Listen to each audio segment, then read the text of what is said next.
Kalau dari kubu Projo nih gimana Bang Freddy melihat apa nama-nama yang sudah beredar ini dan juga belum di-spill dong sampai sekarang. Baru inisial-inisial dan tidak terbuka seperti yang publik harapkan dong tentunya. Iya, iya, justru itu tentunya. Makanya kita masuk diskusinya, perdebatannya tidak bisa masuk lebih mendalam, khususnya kan makanya ini saya bilang ini terlalu luas ya. Oke, ya tadi dikatakan terlibat hambalang, tadi Bung Hamad sendiri sudah menjelaskan ada karena dia Demokrat, ada karena dia Menpora, itu kan terlibat ya. Wow. Misalnya Ijazah,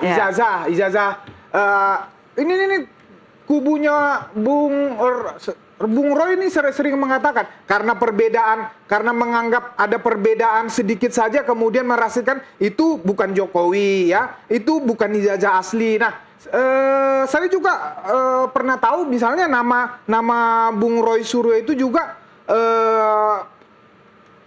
berbeda-beda ya kan? Apakah yang seperti itu dimaksud? Nah ini kita masuk menduga-duga sehingga diskusinya walaupun saya sebut tadi misalnya YouTuber Nusantara karena tadi Bung Ahmad disebut ada mungkin yang diduga adalah ketua YouTuber Nusantara Agri, tapi ini kan ada beberapa nama lagi dan kontennya itu yang sebetulnya kan intinya adalah di konten itu ya, unsurnya kan di situ. Nah di situ sehingga kita juga apakah ini bagian dari strategi misalnya kubu Bung Suryo misalnya Roy Suryo supaya para terlapor ini tidak bisa mempersiapkan diri atau membuat bantahan segala macam, itu sebetulnya sah-sah saja, tetapi menjadi justru kami tanda tanya, ini serius nggak sih laporan ini atau hanya gertak-gertak sambal hanya untuk ini membangun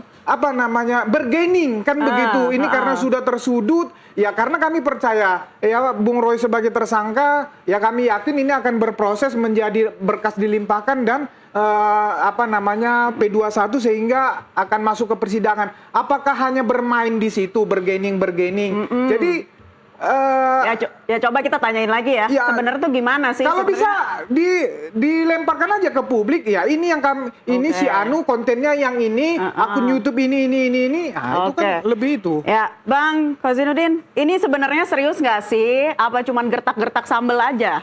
Ukuran serius itu akan dilihat dari beberapa hal. Kalau secara hukum ya keseriusan itu dibuktikan dan dengan membuat LP dan sudah terbit LP. Follow up-nya ya memang harus kita ikuti proses lebih lanjut. Yang kedua, seolah-olah narasinya dengan laporan ini membangun bargaining position agar kasusnya tidak lanjut. Oh, keliru. Justru di kasus ijazah palsu, klien kami Roy Suryo sangat menginginkan kasus ini bergulir di persidangan agar keyakinan dari penelitiannya yang tadi belum bisa dibawa ke ruang pengadilan, bisa dibuktikan di pengadilan, dan agar pengadilan yang terbuka untuk umum, untuk seluruh rakyat itu bisa mengetahui secara langsung ijazah saudara Joko Widodo itu barangnya seperti apa. Karena barang yang sudah kami temukan pada proses gelar perkara khusus ternyata tidak lain dan tidak beda dengan apa yang diupload Dian Sandi, yakni sebuah dokumen ijazah yang di sana ada seorang laki-laki dengan kacamata dengan kumis yang ciamik itu. Nah, artinya apa? Kalau memang fotonya itu, memang ijazahnya itu ya memang tidak berubah lah, kesimpulan yang dilakukan oleh klien kami melakukan penelitian 99,9% itu palsu atau meminjam ya ungkapan metafora yang disampaikan oleh Rismond Sianipar 11.000 triliun persen palsu. Artinya apa? Nggak ada ya bargaining untuk berarti. Justru yang kami lihat itu kubu Jokowi berusaha membangun narasi agar ada perdamaian, agar ada permintaan maaf. Belakangan ada 2 tersangka datang ke Solo seolah-olah sudah mengakui itu benar asli, minta maaf, sehingga dengan demikian tidak perulah ini dilanjutkan ke persidangan. Udahlah yuk kita damai ya, bangsa kita bersatu lagi ya, kita ngomong lagi ya. Itu adalah cara-cara yang justru ingin menghindari proses persidangan dan pembuktian yang ditunggu-tunggu oleh klien kami begitu. Ijazah Jokowi, 2 tersangka yang ke Solo, coba kita tanyakan ke Bang Freddy, Anda menanggapnya seperti apa nih? Ya, masih panas banget loh ini. Itu kembali kepada pribadi orang itu, sama narasinya juga seperti itu. Pak Jokowi juga mengatakan perihal minta maaf, siapa saja datang minta maaf, boleh-boleh saja. Dimaafkan nggak? Ya, tentu dimaafkan secara pribadi, tetapi kan proses hukum khususnya yang sedang berjalan ini klaster 2 dua ini ya yang teroris ini kan sudah bergulir terus. Ya. Pak Jokowi memaafkan, tetapi kan proses hukum itu sudah menjadi sudah bergulir dan itu akan terus bergulir gitu loh. Mengenai yang dua itu kebetulan ini kan memang belum lanjut, ya belum berproses, ya baru itu kan klaster 1. Nah, sehingga kita belum bisa juga merespon bagaimana kalau saya pribadi memang sepakat sebetulnya ini berhenti di klaster 2 ini saja, teroris ini saja.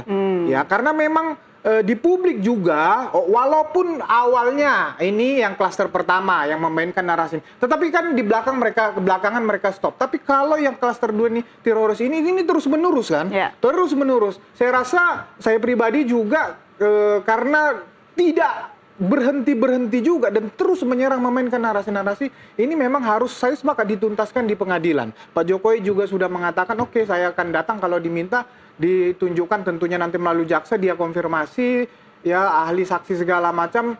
Ya, itu tuh menurut saya memang penyelesaian yang tapi yang kalau lebih bagus. soal balik lagi dua tersangka ini yang menemui Jokowi langsung ke Solo, Anda tahu nggak inisiatif siapa sih sebenarnya? Saya tidak tahu inisiatif siapa, tetapi dari media yang terlihat itu memang ada teman-teman relawan Jokowi yang ikut gabung di situ. Ya, ini dunia ini kan ya Pasti kalau relawan Jokowi Anda pasti tahu dong info-infonya. Yang relawan Jokowinya saya tahu, kan gitu. Tapi ini kan semua saling berkait, ada komunikasi kemudian dikomunikasikan dengan Pak Jokowi, kemudian ya seperti yang kita. Hasilnya apa, Bang? Saya jujur belum tahu. Saya tidak berani menyatakan seperti apa. Ya, saya juga baru tahu seperti apa yang di media itu ya. Ajudan Syarif mengatakan ya sudah datang membangun silaturahmi ya, hanya sebatas itu masalah proses hukum. Dan saya kalau saya bersikap secara pribadi memang yang klaster 1 ini memang lebih bagus kalau memang ini mereka bisa bersilaturahmi minta maaf ke Pak Jokowi. Ini kalau saya pribadi nggak apa-apa diselesaikan restoratif justice. Tetapi kalau teroris ini karena memang mensrea niat baiknya atau niat jahatnya ini sangat kelihatan, terus menerus menyerang sehingga memang harus dituntaskan di pengadilan begitu loh. Tapi yang sekali lagi yang klasternya itu memang stop, berhenti. Misalnya lah Bang Egy. Ya ini kan terakhir hanya di Mabes Polri yang udah begitu lama. Habis itu bahkan beliau itu cenderung walaupun dia tidak secara pribadi tetapi melalui timnya dia misalnya, melalui pengacaranya cenderung bahkan sudah membela Pak Jokowi. Kan begitu. Sehingga ada perubahan sikap terhadap materi perkara itu sendiri kan begitu. Dan ini kan menjadi penting ketika seseorang menunjukkan niat baiknya. Nah, ini kemudian dinilai. Nah, itu nanti bisa bisa dibawa kepada penyidik untuk misalnya menjadi restoratif justice misalnya kan seperti itu. Ya, tetapi kalau yang ini kan kita sama-sama lihat teroris ini nantang terus kan. Oke, gitu. Bang Ahmad gimana kalau Anda menilai ini dua tersangka kesana strategi ya? pecah belah ya, divide et impera antara dua klaster, dan saya juga meyakini pembagian klaster itu adalah strategi awal yang digunakan sewaktu itu untuk memecah belah kekuatan orang-orang yang selama ini meyakini ijazah saudara Joko Widodo itu palsu. Gitu. Tapi yang jelas ini kan satu paket dan tidak bisa dipisahkan satu kesatuan karena pasal-pasalnya juga melingkupi. Misalnya di klaster pertama ada 311, 310, juga ada 27A. Itu juga ada di klaster kedua. Perbedaannya kalau di klaster 1 itu ada tambahnya pasal 160 KUHP, di klaster kedua itu ada pasal 32 dan 35 Undang-Undang ITE. Itu saja, tetapi dalam konteks pencemaran, fitnah semuanya kena. Ya, dan ini adalah satu kesatuan penyidikan. Artinya apa? Kalau satu berhenti, semua berhenti. Kalau satu lanjut. Artinya ini satu paket gitu loh. Bahwa nanti dalam konteks sanksi akan lebih ringan. Misalnya ya, itu kan cuma janji-janji manis. Makanya kami sudah punya komitmen dengan tim Roy Suryo CS itu jangan pernah mempercayai janji-janji manis dari kubu Joko Widodo. 280 juta rakyat saja bisa dia tipu, apalagi cuma 8 orang dalam 2 klaster gitu loh. Apalagi cuma dijanji-janji manis akan memaafkan. Apalagi sudah ada statement jelas bahwa permaafan itu secara pribadi, secara proses hukum jalan terus. Maka itu kami justru mengingatkan klien kami, dan klien kami juga punya kewajiban untuk fokus membuktikan ijazah ini memang palsu, apalagi setelah ditunjukkan dalam proses gelar perkara khusus.